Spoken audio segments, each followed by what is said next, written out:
పునర్విక పాప కోసం fund raising లో డే 2 లో కూడా ఎంత కలెక్షన్ వస్తుందని అసలు ఎక్స్పెక్ట్ చేయలేదు. ఎంత కలెక్ట్ చేసామనేది వీడియో లాస్ట్ లో చెప్తా. మేమైతే పాప కోసం ఫండ్ రైజింగ్ కి మధ్యాహ్నం 2 నుంచి సాయంత్రం 5 దాకా అయితే కలెక్ట్ చేసాం. మేమైతే 4 మెంబర్స్ తో టెంపుల్ దగ్గర నుంచి స్టార్ట్ చేసాం. అప్పుడు మమ్మల్ని చూసి లయోలా కాలేజ్ స్టూడెంట్స్ కూడా ముందుకు వచ్చి అన్న మేము కూడా సపోర్ట్ చేస్తామన్నారు. అసలు మాకైతే ఇంతలా సపోర్ట్ చేస్తారని అసలు ఎక్స్పెక్ట్ చేయలేదు. ఇంకా మేము అందరం కలిసి టెంపుల్ నుంచి స్టార్ట్ చేసాం. కానీ చాలా మంది సపోర్ట్ గా వాళ్ళు తోచినంత అయితే వాళ్ళు వేస్తున్నారు. చిన్న పిల్లల నుంచి పెద్దవాళ్ళ వరకు ప్రతి ఒక్కరు సపోర్ట్ చేస్తున్నారు. ఈ రీల్ చూస్తున్న మీరు కూడా తప్పకుండా సపోర్ట్ చేయాలి. ఎందుకంటే మన రోజు మార్నింగ్ నుంచి నైట్ వరకు ఎన్నో వేస్ట్ ఖర్చులు చేస్తాం. అందులో నుంచి ఒక 10% డొనేట్ చేసినా చాలు. పునర్విక పాప బతకడానికి మనం కూడా హెల్ప్ చేసినట్టు ఉంటుంది. అసలు మాతో పాటు లయోలా కాలేజ్ స్టూడెంట్స్ అయితే బాగా హెల్ప్ చేశారు. మాకు ఇంతలా సపోర్ట్ చేసినందుకు ప్రతి ఒక్కరికి మనస్ఫూర్తిగా థ్యాంక్స్. డే 2 భాగంగా అయితే క్యాష్ అయితే 24,724 రూపాయలు వచ్చినాయి మేము కలెక్ట్ చేసింది.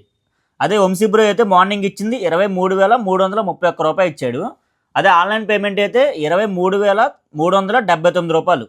మొత్తం 3 పేమెంట్లు కూడితే 71,434 రూపాయలు వచ్చినాయి ఈరోజు డే 2 కలెక్షన్ అయితే పునర్విక పాప కోసం. డే 1 డే 2 కలెక్షన్ కలిపి 1,29,014 రూపాయలు కలెక్ట్ అయినాయి. ఇంకొక 2 days లో కలెక్ట్ అయిన మనీ మొత్తం వాళ్ళ నాన్న దగ్గరికి అయితే చేరబోతున్నాయి. నా మీద నమ్మకంతో ఇంతలా సపోర్ట్ చేసిన ప్రతి ఒక్కరికి మనస్ఫూర్తిగా థ్యాంక్స్.